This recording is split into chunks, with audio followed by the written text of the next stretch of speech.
नमस्कार, आप सभी लोगों का स्वागत है राइस स्मार्ट हिंदी के प्लेटफॉर्म पर। मैं आज बहुत महत्वपूर्ण एसएससी जीडी वाले जो मेरे बच्चे हैं उनके लिए एक टॉपिक लेकर के आया हूं, लोकोक्तियां, जो बहुत ही महत्वपूर्ण है, परीक्षा के दृष्टिकोण से भी बहुत आवश्यक है।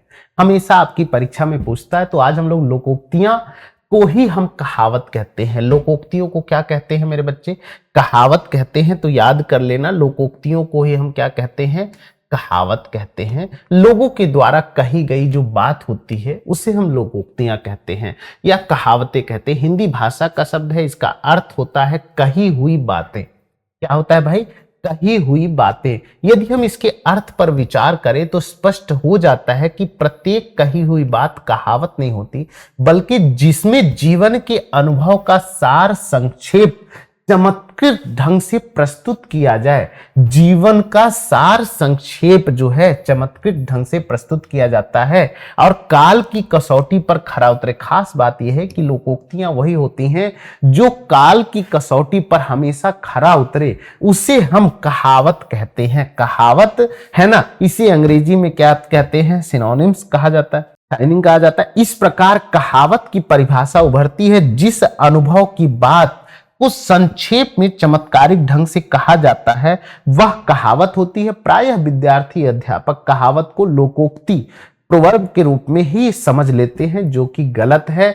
देखो भाई, लोकोक्ति और कहावत में अंतर होता है। कहावत और लोकोक्ति दोनों कही हुई बातें होती हैं, लेकिन अंतर यह है कि जहां कहावतें किसी के द्वारा कही होती हैं, वहीं बहुत सी लोकोक्तियां विद्वानों द्वारा कही गई होती है, सीधे साधे शब्दों में होती हैं। और विलक्षण में ध्यान करने योग्य बात यह है कि इस कहावत में विलक्षणता होना अनिवार्य, मतलब यह समय की कसौटी पर खरा उतरना चाहिए, ऐसी अपेक्षा की जाती है। तो उपयुक्त भाषा के आधार पर कहावतों के लक्षण, जो कहावत एक वाक्य होता है, कहावत संबंधित वाक्य का सामान्य अर्थ न निकालकर विशेष महत्व का होता है। कहावत का रूप कभी भी बदलता नहीं।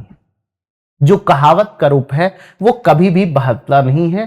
कहावत कुछ प्रमुख विशेषताएं होती हैं, ध्यान रखिए इन विशेषताओं को। पहले इसमें थोड़े बहुत है ना, इसमें थोड़े में ही बहुत कुछ कह दिया जाता है। इसमें क्या क्या किया जाता है? थोड़े में ही बहुत कुछ कह दिया जाता है। कहावतें भाषा के सौंदर्य को निखारती। कहावतें क्या करती भाई? भाषा के सौंदर्य को निखारती हैं। कहावतें के प्रयोग से भाषा में प्राज्ञलता, प्रवाहमयता, सजीवता और कलात्मकता का समावेश हो जाता है। कलात्मकता का समावेश हो जाता है, बहुत इंपॉर्टेंट बात है। देखो, कोई भी जो लोकोक्ति या कहावत होती है, उससे भाषा जब आप कहते हैं तो लगता है कि हाँ, ये व्यक्ति जीवन का अनुभव बता रहा है। मतलब कहावतों के प्रयोग में भाषा में प्राज्ञलता आ जाती है, मतलब समझ में आने लगती है, प्रवाहमयता आ जाती है, सजीवता हो जाती है। जो बात आप कह रहे हैं वो नाटकीय नहीं कह रहे हैं, सच कह रहे हैं। कहावतों से पारंपरिक मानविक ज्ञान के विश्वकोश का निरूपण हो जाता है। कहावतों का आधार दृष्टांत होता है, उदाहरण होता है, घटना होती है, परिस्थिति होती है, जिसको हम कहावतों के रूप में व्यक्त करते हैं। तो जो परीक्षा में महत्वपूर्ण जो लोकोक्तियां हैं उनको हम लोग समझने जा रहे हैं। पहला है अगर मगर करना तो आगे जाओ। अगर मगर करना है, देखो कितनी खास बात है। कह रहा है कि अगर मगर करना है तो आगे जाओ, मतलब यह है कि बहस की जरूरत नहीं, जो कहा जा रहा है उसको करिए। अगर बहस करना है तो आप आगे जा सकते हैं। यदि गांव की व्यवस्था में अच्छा योगदान देना चाहते हो तो आगे आकर काम करो। कहा भी जाता है कि अगर मगर करना है तो आगे जाओ। देखो गांव में क्या होता है भाई, अगर कोई काम करना है, सहयोग करना है, तो उसमें एक सवाल जवाब मत करो, काम करो, और नहीं करना है तो कोई बात ही नहीं है। दूसरा है अज खामोशी नीम रजा, चुप रहना आधी स्वीकृति का प्रमाण है। चुप रहना, देख लो आप अपने जीवन की में कई बार जहां बोलना होता है और आप बोलते नहीं हैं, तो उसे खामोशी के साथ स्वीकार कर लिया जाता है कि आप ये मान रहे हैं कि हाँ, ये चीज होना चाहिए। नकारात्मकता नहीं लिया जाता है कि आपने विरोध नहीं किया तो इसका मतलब आप हमारे साथ में हैं। यदि आपको मेरी बात माननी थी तो उसी समय कहा होना चाहिए था। आप चुप रहे और मैंने आज खामोशी से, है ना, नीम रजा समझकर शादी कर ली। आप भाई विरोध करना था तो पहले ही बता देते, आज खामोशी नीम रजा। अगर आपको नहीं करना था, आपको मैं पसंद नहीं, तो आपसे शादी नहीं करनी चाहिए थी। आप उस समय तो आप खामोश रहे, आपको बोलना चाहिए कि भाई आप पसंद है कि ना पसंद है। अब जब नहीं बोले तो आप कह रहे हैं भाई कि अब ऐसा नहीं, ऐसे ऐसे थोड़ी होता है। तो अज खामोशी नीम रजाए, इसके लिए उदाहरण दिया गया। अगला देखिए क्या है भाई, अटका बनिया दे उधार। अब बहुत खास बात है, देखो जीवन का अनुभव है। अटका बनिया देत उधार, कह रहा है दब जाने पर सब कुछ करना पड़ता है। जब आप अपने जीवन में किसी परिस्थिति में दब जाएंगे ना, तो आपको सब कुछ करना पड़ेगा। आपको क्या करना पड़ेगा? सब कुछ करना पड़ेगा। सेठ जी कब मुझसे पूछने वाले थे, अरे भाई अटका बनिया दे उधार, वह जायदाद का झगड़ा आ पड़ा ना, नहीं तो मेरी गवाही के बिना सेठ जी उसमें जीत नहीं सकते थे। इसीलिए तलुए सहलाते फिरते हैं। इसीलिए क्या करते हैं भाई? तलुए सहलाते फिरते हैं। अगला है देखो, अंडा सिवान सिखावे बच्चे को कि चीची न कर। अंडा सिखावे बच्चे को कि चीची न कर, छोटा बड़े को उपदेश देने का साहस करता है। कई बार आप देखे होंगे कि जो छोटे लोग हैं वो भी बड़े लोगों को उपदेश देने का साहस कर बैठते हैं। अच्छा जी, तो मैंने 60 साल में भी जो विज्ञान के रहस्य को न समझा, वो तुम 1600 वर्ष की उम्र में ही समझ चुके हो। समझ ही नहीं चुके हो, समझाने भी लगे हो। तभी तो अंडा सिखावे बच्चे को कि तू चीची न कर कहावत बहुत प्रसिद्ध है। तो ये कहावतें हैं जो जीवन में आपकी कहीं न कहीं जुड़ी हैं, और किसी न किसी कसौटी पर यह एकदम बिल्कुल परफेक्ट और सही निकलती हैं। अंधा मुल्ला टूटी मसीद, है ना, अंधा मुल्ला टूटी मसीद। एक से स्वभाव वाले मूर्खों का मिलना, एक से स्वभाव वाले मूर्खों का मिलना। कथावाचक जी को चोर नौकर मिला तो क्या बुरा हुआ, वह बातें बनाकर दुनिया को ठगते हैं, तो वह हिसाब में गड़बड़ करके अपना उल्लू सीधा करता है। अंधा मुल्ला टूटी मसीद, एक दूसरे को ही कहते हैं। अंधा मुल्ला टूटी मसीद। अच्छा लगा आपको? बहुत इंपॉर्टेंट है। अपना घर दूर से सूझता है। अपना घर, अगला देखो क्या है, अपना घर दूर से सूझता है। मनुष्य किसी भी दशा में अपनी वास्तविक स्थिति को नहीं भूलता। ये बहुत खास बात है।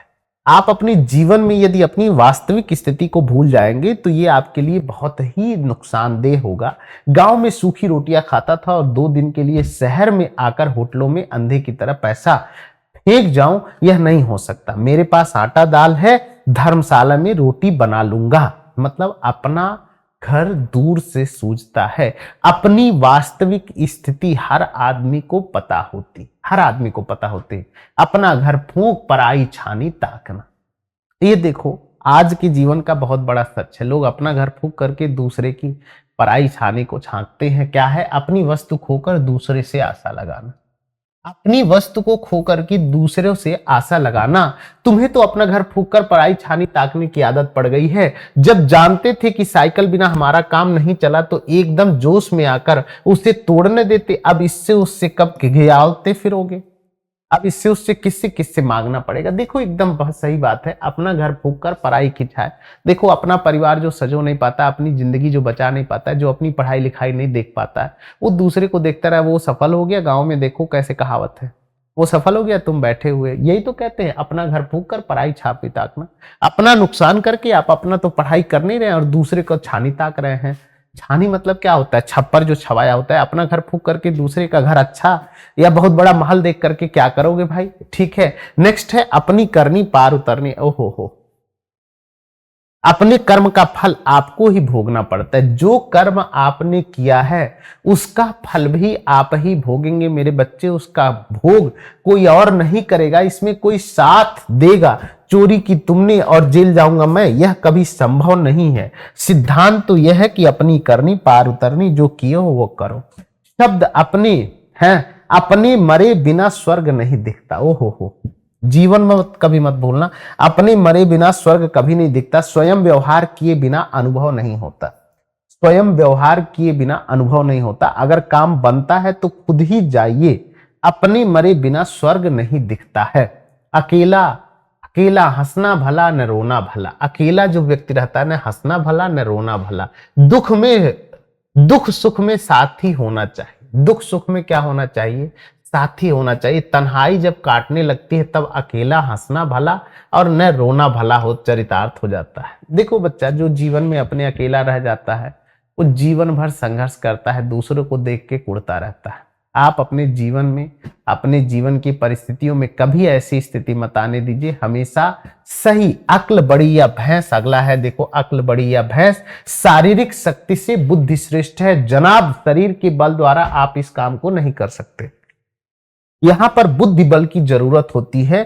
ठीक ही कहा है, अक्ल बड़ी या भैंस। क्या होता है भाई? अक्ल बड़ी या भैंस होती है। अजगर करे न चाकरी, पंक्षी करे न काम, दास मलूखा कह गए सबके दाता राम। ईश्वर सबकी आवश्यकताएं पूरी करता है। देखो बच्चे, आपके सपने तो ईश्वर पूरा करे, आपकी जो जरूरत है वो जरूर पूरी करता है।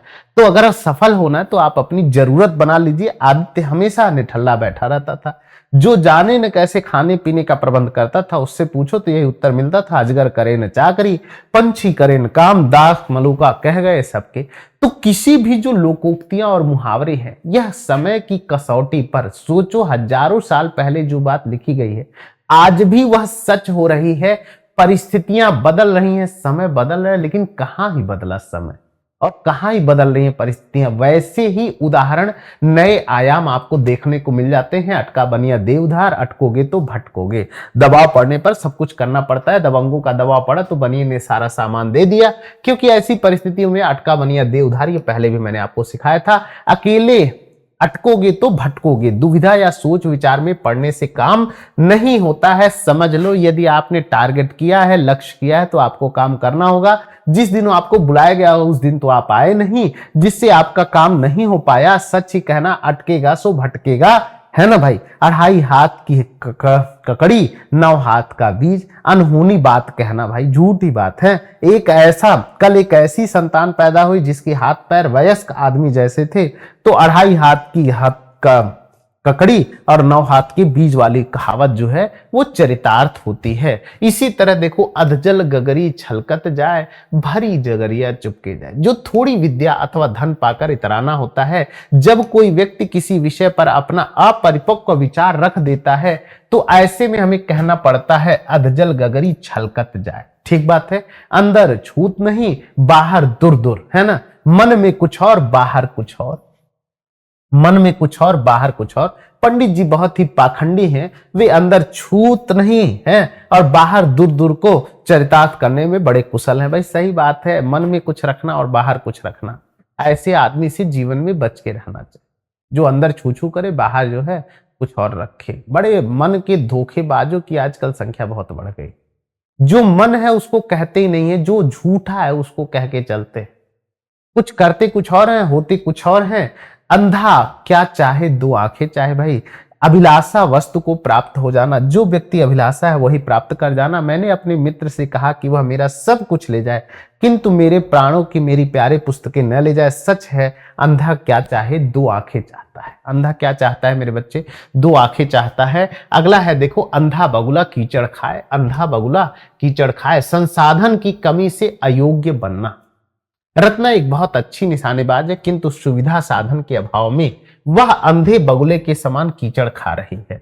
इसी तरह अंधी पीसे कुत्ते खाएं। किसी की कमाई अथवा परिश्रम का लाभ अयोग्य द्वारा उठाया जाना होता है। अपने देश में कुर्सी पर जहां योग्य लोगों का अधिकार होना चाहिए, वहां अयोग्य लोग काबिज हैं। ऐसे में यही कहना पड़ता है, अंधी पीसे कुत्ते खाएं, है ना। नेक्स्ट देखो क्या है, अंधेर नगरी चौपट राजा, टके शेर भाजी टके शेर खाजा। मूर्ख और गुणवान के साथ एक जैसा व्यवहार करना। मूर्ख और गुणवान के साथ एक जैसा व्यवहार करना।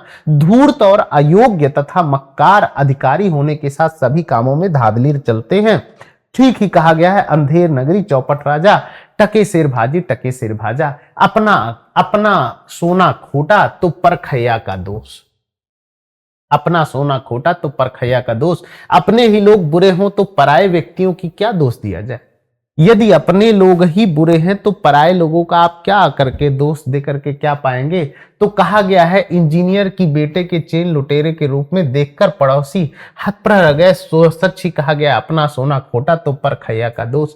आजकल देखो, कोई भी बच्चा, अपने ही घर में बच्चे चोरी कर रहे हैं, बहुत बड़ी समस्या है ना। अपनी डफली अपना राग, सबका मन पृथक पृथक होना। अपनी डफली अपना राग, सबका, आजकल का जो समाज है सबका मन अलग अलग है, कोई एक मन का नहीं है। जिन लोगों में मतभेद होता है वे अपनी डफली अपना राग लेकर करने वाली चरितार्थ कहते हैं।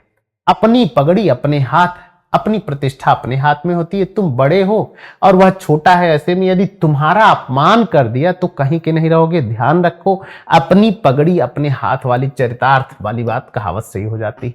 अल्लाह मेहरबान तो गधा पहलवान ईश्वर की कृपा से अयोग्य भी योग्य बन जाता है। उस बुद्धिहीन और आलसी अक्षिता का आईएएस में चयन हो जाना अल्लाह मेहरबान तो गधा पहलवान वाली उक्ति आजकल एक लड़की सोशल मीडिया पे बड़ी फेमस हो रही है। बच्चे जान रहे हो, अब क्या ही वो पढ़ती थी, परीक्षा पास हो गई तो है ना, रील्स बना के डाल रही है। योग्य प्रशासक की आवश्यकता है, वो फैशन में जाना चाह रही है। तो आज के प्रश्नों की बच्चा यहीं पे हम करेंगे इस खत्म। आज हमने लोकोक्तियों के बहुत सारे महत्वपूर्ण लोकोक्तियां पढ़े, लिखे और याद किया। अब इसको आगे आप इसी तरह लिख करके, याद करके अपने वाक्यों में, अपनी परिस्थितियों में भी आप प्रयोग कर सकते हैं। जरूरी नहीं है कि जो घटनाएं, जो उदाहरण मैंने दिए हैं वही जरूरी है, आप इसको अपने आधार पर भी कर सकते हैं। तो आज की कक्षा यहीं पर लेते हैं विराम, पुनः अगली कक्षा में मिलेंगे। बहुत बहुत धन्यवाद।